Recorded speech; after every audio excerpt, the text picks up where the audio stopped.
Gloire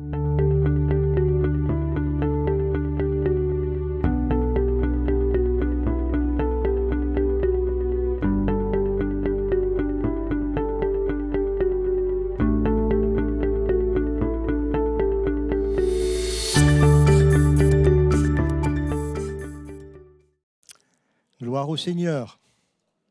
Nous sommes heureux de nous retrouver ensemble dans la présence du Seigneur et de nous nourrir de la parole de Dieu. L'homme ne vivra pas de pain seulement, mais de toute parole qui sort de la bouche de Dieu. Et pour que le peuple d'Israël apprenne cette phrase, Dieu l'a fait marcher pendant 40 années dans le désert. C'est ce que nous dit le livre du Deutéronome, afin que tu apprennes. Tu as connu tout ce cheminement, toutes ces épreuves, afin que tu apprennes que l'homme ne vit pas de pain seulement, mais de toute parole qui sort de la bouche de son Dieu.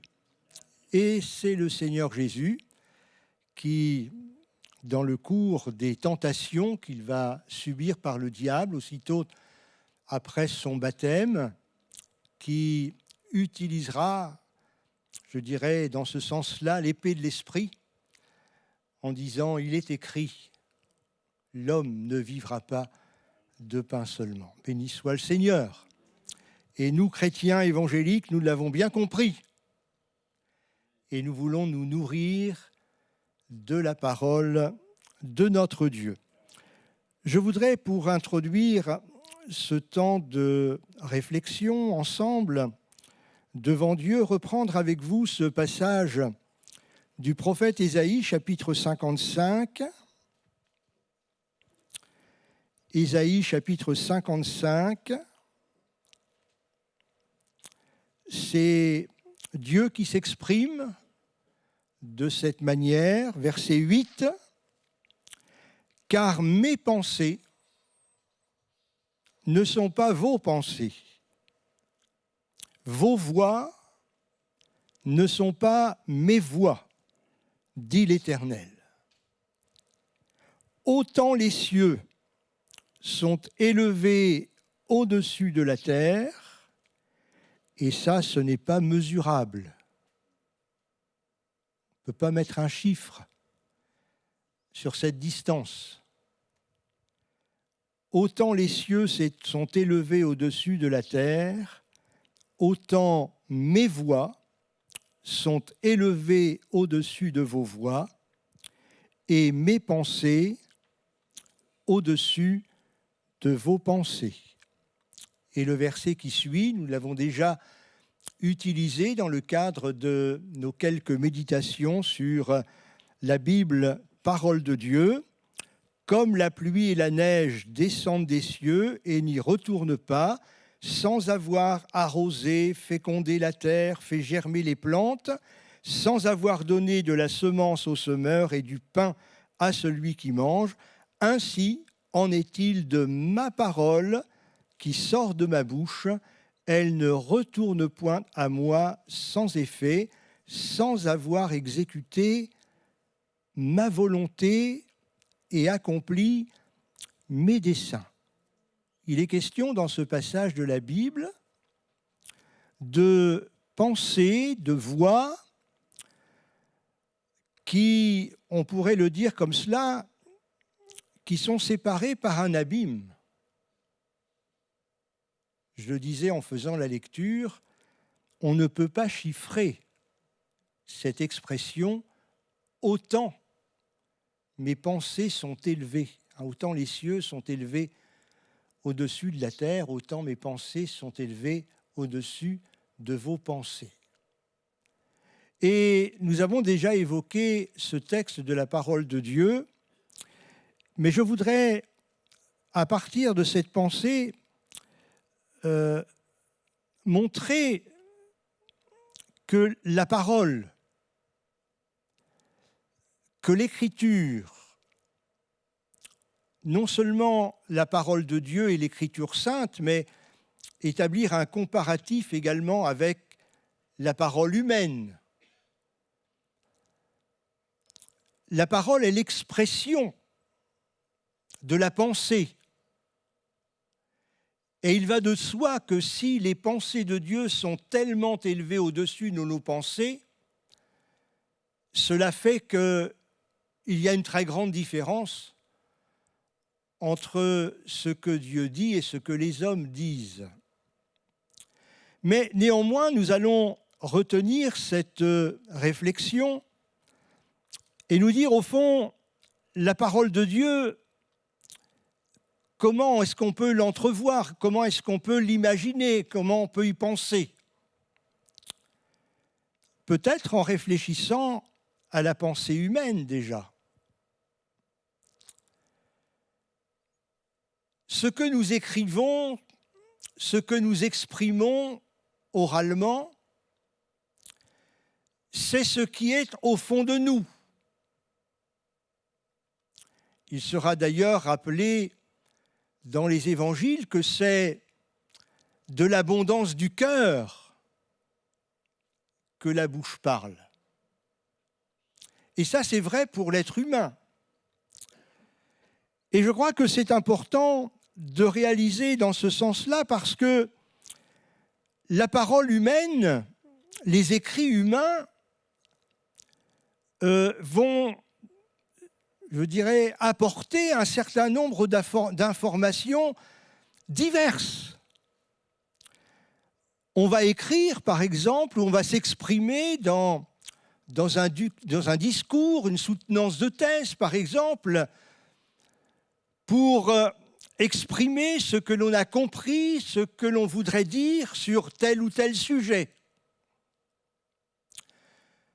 On va utiliser l'écrit, on va utiliser le discours, quelquefois pour donner des directions, des directives. Je pense par exemple dans une entreprise.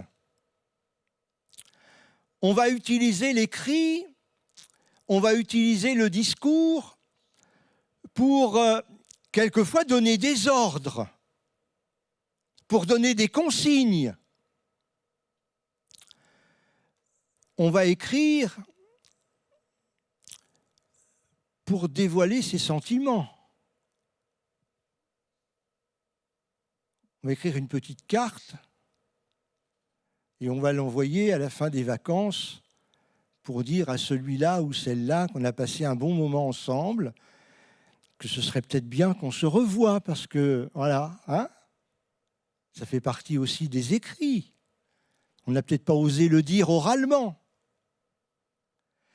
Voyons donc que ce soit que dans la parole humaine ou dans les écrits humains, il y a toutes sortes d'orientations qui sont données.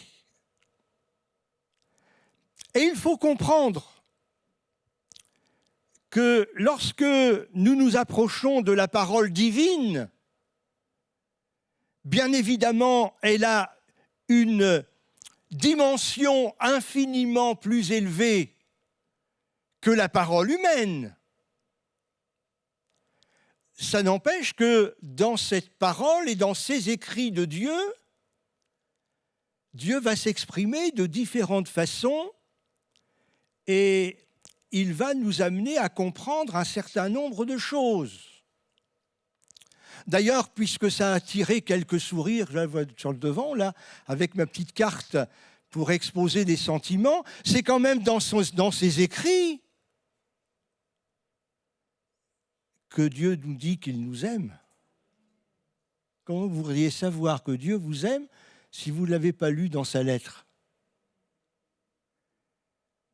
Et Jean, qui est le disciple que Jésus aimait, qui était dans l'intimité de Jésus, puisqu'à un moment donné, il nous est dit dans son évangile qu'il avait la tête sur l'épaule du Seigneur et que le Seigneur va même aller jusqu'à lui faire des confidences.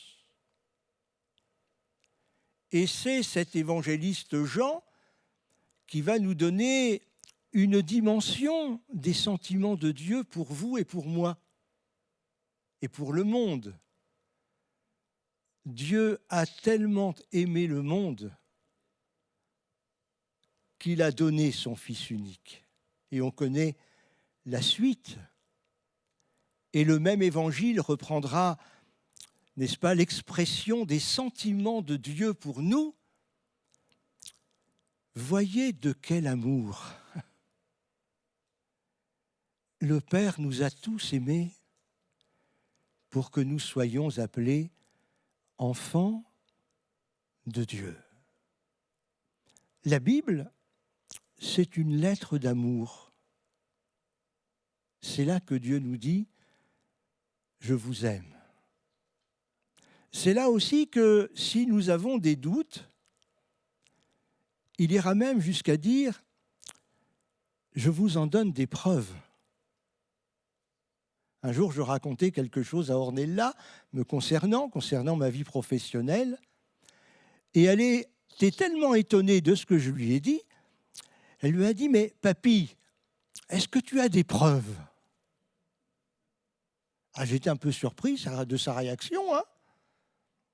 Eh bien, je lui ai dit « Oui, j'ai des preuves ». Et je lui ai apporté un livre sur lequel mon nom était mentionné, auquel j'avais participé à la rédaction. Elle me dit, là, je te crois, papy.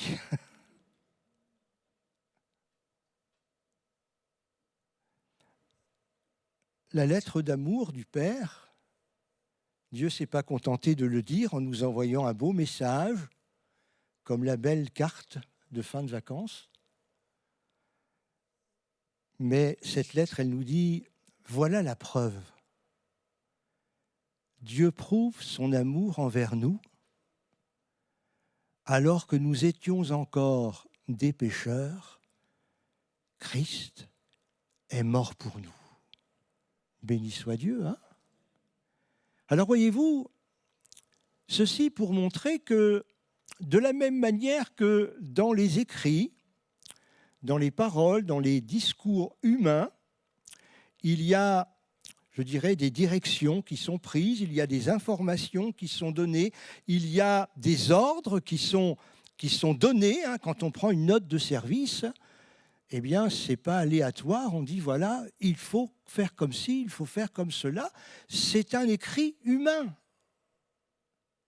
Et il faut que nous comprenions qu'il en est ainsi également de la parole de Dieu.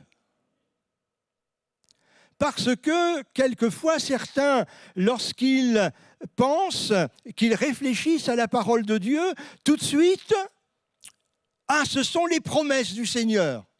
Ça, c'est formidable, les promesses du Seigneur. Alors, il y a des livres qui ont été écrits.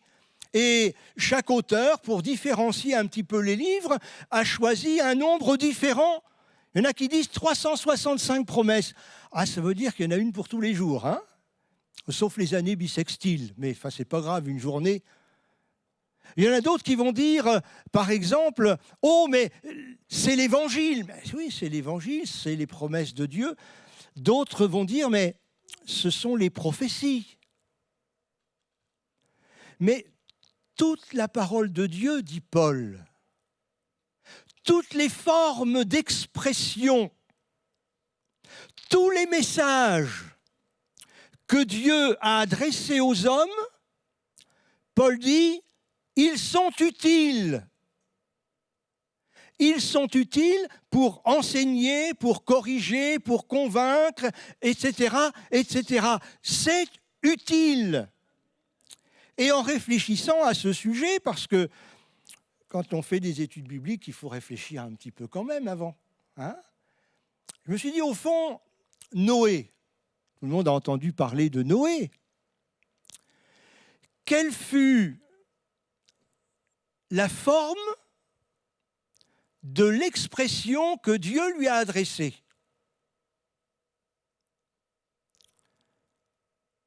Ce n'était pas l'Évangile. Il nous est dit, il nous est rappelé dans l'Épître aux Hébreux, chapitre 11, c'est par la foi que Noé crut à l'avertissement de Dieu. Tiens, est-ce qu'un avertissement de Dieu, ça fait partie de la parole de Dieu pour tout le monde? Et parce qu'il a cru dans l'avertissement divin, Il a sauvé sa famille. C'est quand même pas rien. L'homme de Dieu, en écrivant, n'est-ce pas, cet hymne à la parole, je veux parler, vous le savez maintenant, j'ai déjà utilisé cette expression, l'homme de Dieu, lorsqu'il va écrire cet hymne à la parole de Dieu, qu'il va dire même qu'il dévore la parole du Seigneur, qu'il aime la parole plus que toute autre chose, que la parole de Dieu a pour lui plus de valeur que des trésors, que beaucoup d'or. Il va utiliser un vocabulaire vraiment diversifié, d'ailleurs qui me tienne un petit peu en échec, sur lequel il faudrait que je travaille. J'essaye de me faire aider dans la chose. J'arrache un sourire à Jude, parce que je lui avais demandé de faire un petit travail pour moi sur le sujet, puis c'est en cours. Hein. Ouais, il me dit que c'est en cours, voyez-vous. Parce que ce qu'il considérait pourtant comme un trésor, qu'il dévorait, qu'il considérait comme des délices pour son âme, j'ai listé un petit peu. Les paroles, ça, on est accoutumé à ça.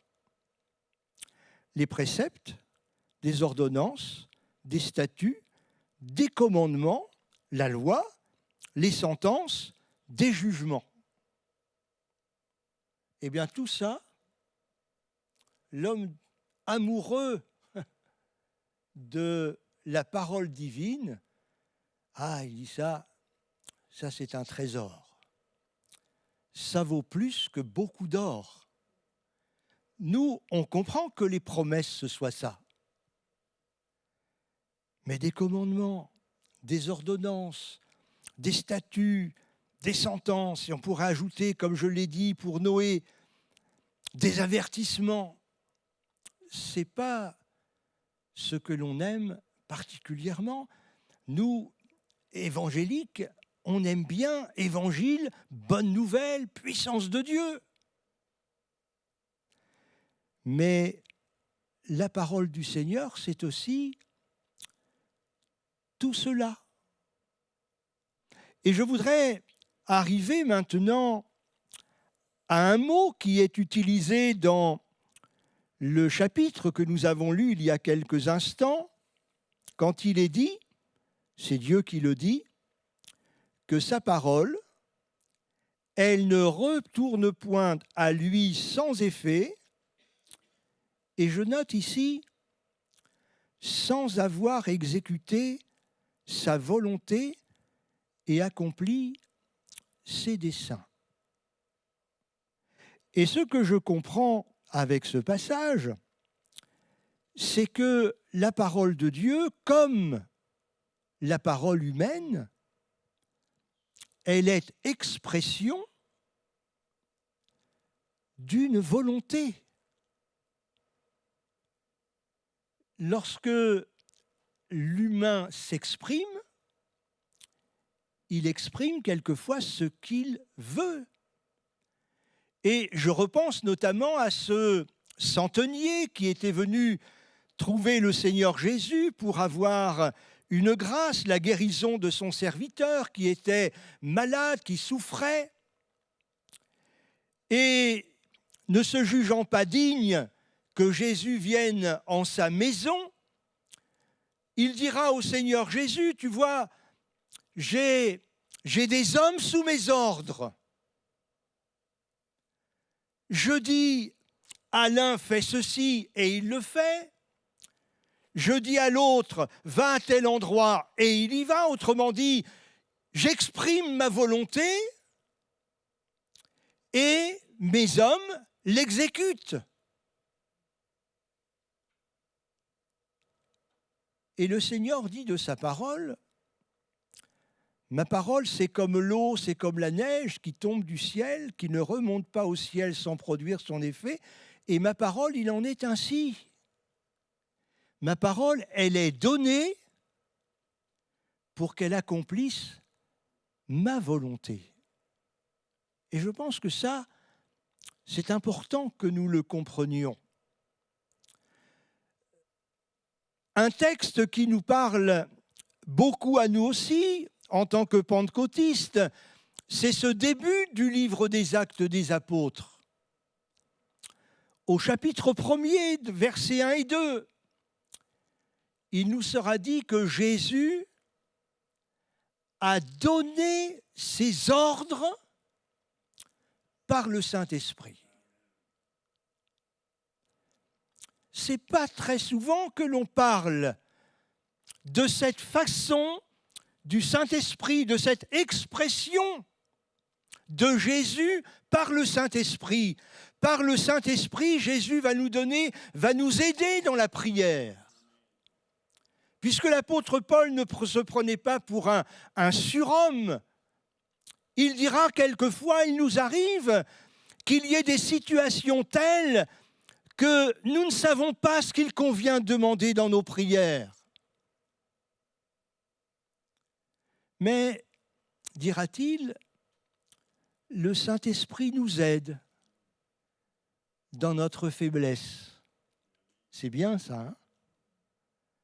On sent bien que quelquefois, dans notre cœur, il y a la louange, il y a l'adoration qui est là.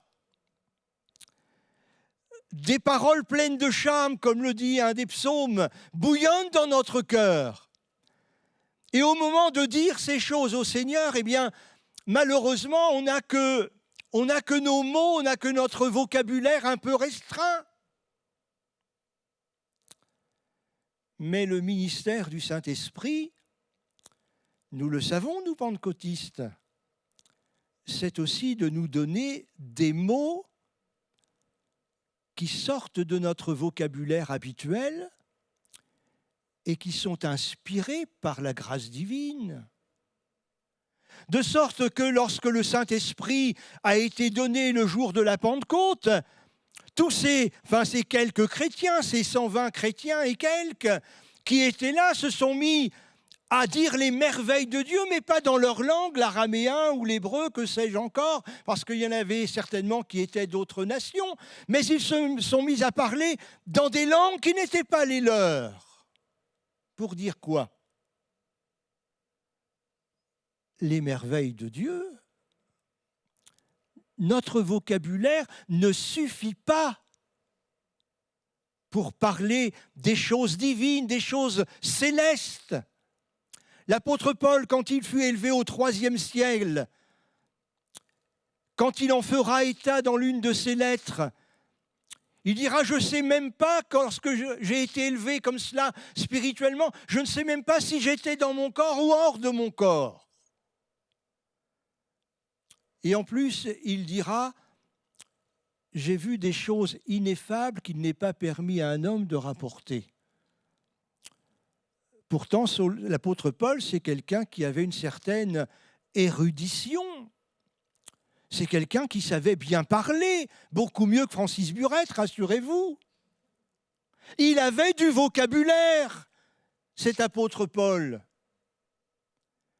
Et pourtant, ces choses qu'il a vues, il n'est pas en mesure, avec ses capacités humaines, de les relater. Et quand il parle simplement de prier pour certains sujets difficiles humainement parlant, il dit « nous ne savons pas ce qu'il convient de demander ». Nous avons besoin de retrouver cette grâce de l'inspiration de l'Esprit dans la louange pour qu'elle prenne une autre dimension. Nous avons connu de ces moments où des bien-aimés, sous l'inspiration de l'Esprit, se sont mis à entonner un chant en langue qui ensuite a été interprété par une autre personne comme ça faisait du bien à l'Église.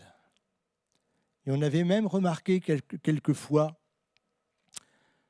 que des personnes qui chantaient en langue comme cela, quand on les écoutait dans l'assemblée, chanter les cantiques habituels, ce n'était pas toujours très juste. Je parle de la mélodie, je parle des notes. Le chœur, c'était juste, hein, mais c'était dans les notes que ce n'était pas tout à fait juste. Mais quand ils chantaient en langue, Il n'y avait rien à redire. C'était beau. Ça faisait du bien. Croyez pas? Alors, la vie de l'esprit, c'est ça. Mais la vie de l'esprit, c'est aussi l'esprit qui part, n'est-ce pas, de par l'autorité de Jésus, puisqu'ils ne font qu'un. L'esprit, c'est celui qui va donner des ordres. C'est-à-dire qui va exprimer la volonté de Dieu, la volonté de Jésus pour l'Église, et je dirais de surcroît, pour nous en particulier, chacun en particulier. Faire la volonté de Dieu, c'est ça aussi le message de la parole divine. Seigneur Jésus disait à ses contemporains, c'est relaté en Matthieu chapitre 7, faisait état des faux prophètes, et il dira que l'on reconnaît l'arbre à ses fruits. Alors je ne vais pas lire tout le passage, mais je vais simplement prendre la conclusion de Jésus sur ces choses-là. Vous pourrez les relire à la maison. C'est dans Matthieu chapitre 7, versets 16 à 21. Vous retrouverez cela. Et au verset 21, il va dire ceci. Versets 20 et 21. « C'est donc à leurs fruits que vous les reconnaîtrez. » Le Seigneur Jésus veut nous donner, par sa parole, une capacité de discernement. On reconnaît un arbre à ses fruits et on devait pouvoir reconnaître, discerner le vrai prophète du faux prophète. Et au verset 21, il dit ceci. « Ceux qui me disent « Seigneur, Seigneur », on se replace dans le contexte juif, « Adonai, Adonai ». Ceux qui me disent « Seigneur, Seigneur », n'entreront pas tous. Heureusement qu'il y en a beaucoup qui disent « Seigneur, Seigneur » et qui entreront dans le royaume de Dieu. Mais il dit « Ceux qui me disent « Seigneur, Seigneur » n'entreront pas tous dans le royaume des cieux. » Et notez bien le contraste entre tous et ce qui suit. Mais celui-là seul qui fait la volonté de mon Père qui est dans les cieux. Ah! Les paroles devant Dieu, alors, ça ne suffit pas? Dieu n'attend pas de nous simplement des paroles, puisque la parole de Dieu nous dit ici, et c'est Jésus qui le dit, le Seigneur examine chacun. C'est pas collectif. Celui-là seul qui fait la volonté de mon Père qui est dans les cieux. Et je pense que ça doit nous interpeller au fond. Ma vie spirituelle, ma vie avec Dieu, comment elle se manifeste sur le plan de la volonté de Dieu pour ma vie. L'apôtre Jacques, dans sa lettre, on l'a déjà cité, parle à ceux qui font des projets. Ce n'est pas interdit de faire des projets. J'ai eu l'occasion de le dire. Nous irons, nous ferons, nous trafiquerons, nous gagnerons, etc., etc. Et l'apôtre Jacques dira, vous devriez dire. Voyez-vous, c'est un petit peu comme le mécanicien qui fait des réglages. Hein? Ça ne se voit plus maintenant avec les horloges, tout est tout est électrique, etc., avec tous les nouveaux systèmes électroniques. Hein. Mais autrefois, quand on mettait une horloge chez l'horloger, il était là, il desserrait un petit peu la vis, il attendait une journée, ça avait avancé d'1 minute, voilà, il faisait ses réglages jusqu'à ce que ce soit bien. Hein. Et l'apôtre, il agit de la même façon avec les chrétiens destinataires de sa lettre. Il va dire, voyez, vous devriez plutôt dire, au lieu de dire, voilà, on va faire ça, on va aller là, voilà, on a des projets. Ce serait plus sage que de dire, si Dieu le veut, si c'est la volonté du Seigneur, si c'est là que Dieu me voit dans ses projets à lui pour ma vie. Vous comprenez ce que j'entends par le mot réglage, hein? Parce que dans la vie, dans notre vie personnelle, il y a quelquefois des petits réglages à faire. Hein? Je me souviens de notre frère, M. Chastanier, quand il avait traité le sujet des dons spirituels. À la suite de ces dons spirituels, l'apôtre Paul écrit « Je réglerai les autres choses à mon retour ». Ça veut dire qu'il y avait encore des petits réglages à faire quelque part. Il ne voulait pas le faire au travers de cette lettre aux Corinthiens, mais il dit « Je réglerai les autres choses ». Mais il faut que nous soyons conscients que, étant chrétiens, même si nous avons des années et des années, si nous sommes nouvellement convertis ou si nous avons des années de vie avec Dieu derrière nous, il y a encore des petits réglages. Et quelquefois, c'est plus on vieillit, plus il y a des réglages encore à faire, comme les vieilles voitures, vous voyez ? Heureusement, j'ai l'âge pour le dire comme cela. Un pasteur stagiaire, on n'accepterait pas. Hein ? C'est bien de vieillir au fond, hein ? Mais rassurez-vous, le Seigneur a encore beaucoup de réglages à faire chez moi, chez chacun de nous. La volonté de Dieu. Est-ce que c'est ma préoccupation première ?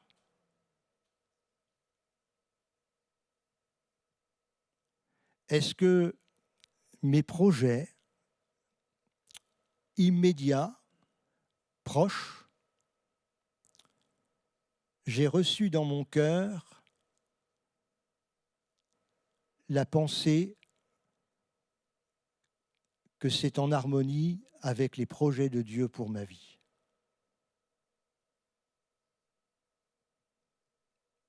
La direction divine.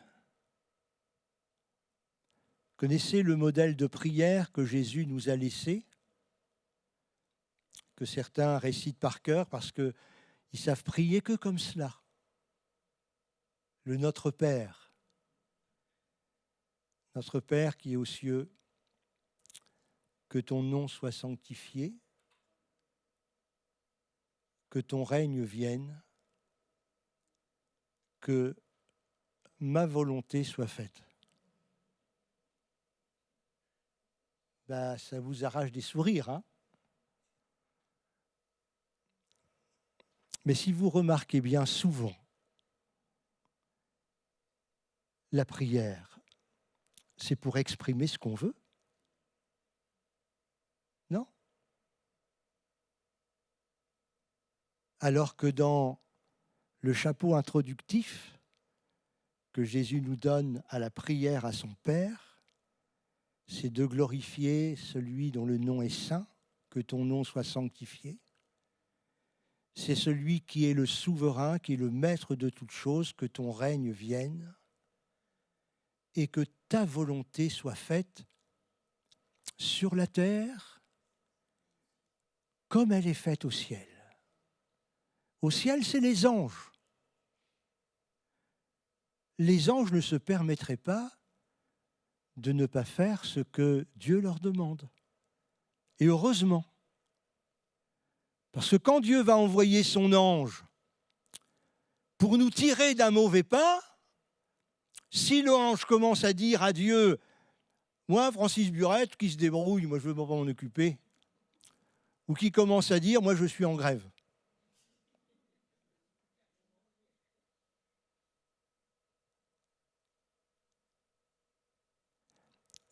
comment vous pensez que la volonté de Dieu est faite par les anges? Sur le champ, immédiatement. Béni soit le Seigneur, hein? C'est notre sécurité. Que le Seigneur veille sur chacun de nous. Béni soit Dieu, hein? Et qui est-ce qui fait la volonté de Dieu sur la terre? Tous les animaux de la forêt, de la jungle, ne sont-ce pas plutôt les êtres humains? Mais quels êtres humains? Ceux qui sont athées, ceux qui ne se soucient pas de Dieu, qui ne croient pas dans son existence, ou ne sont-ce pas plutôt les chrétiens? Au moins ceux qui disent que ta volonté soit faite. Quand je dis, Père, que ta volonté soit faite, ça sous-entend, Seigneur, je suis là pour t'obéir. Je ne m'occupe pas des autres. C'est celui-là qui fait la volonté. Donc c'est moi que ça concerne. Souvenez de cette parabole donnée par Jésus, et nous allons terminer là-dessus. C'est le papa vigneron qui a 2 fils, 2 beaux garçons, pleins de santé, pleins de force. Et il dit à l'un, « Va travailler dans ma vigne, fiston. » « Non, papa, j'ai autre chose à faire. » Et puis, il va trouver son autre fils et il lui dit, « Fiston, va travailler dans ma vigne. »« Oui, oui, papa, pas de problème. » Et en définitif, Jésus nous dit que celui qui avait dit non d'abord, il a regretté dans son cœur de ne pas avoir fait la volonté de son Père. Et il y est allé. Et celui qui, avec un grand élan de zèle, avait dit « Oui, papa, j'y vais », et qui n'y est pas allé. Et Jésus pose la question, il dit « Mais lequel des deux a fait la volonté du Père ?» Eh bien, c'est celui qui avait dit non, et puis qui y allait quand même. Béni soit Dieu, hein? La parole de Dieu, c'est une parole qui nous montre la volonté du Père, ce que Dieu veut pour chacun de nous. La volonté de Dieu, elle est exprimée directement par la parole, elle était aussi exprimée par la forme d'écriture qu'utilisaient les apôtres inspirés, comme l'apôtre Paul. Vous savez, quand il a cette tournure de phrase, quand il dit « je veux que », ça exprime une volonté, ça. Une volonté inspirée par le Saint-Esprit. Vous êtes d'accord avec moi? Je veux que les hommes prient en tout lieu. Vous connaissez ce verset? Je veux que les hommes prient en tout lieu en élevant des mains pures. Hein? Ça, c'est la volonté divine.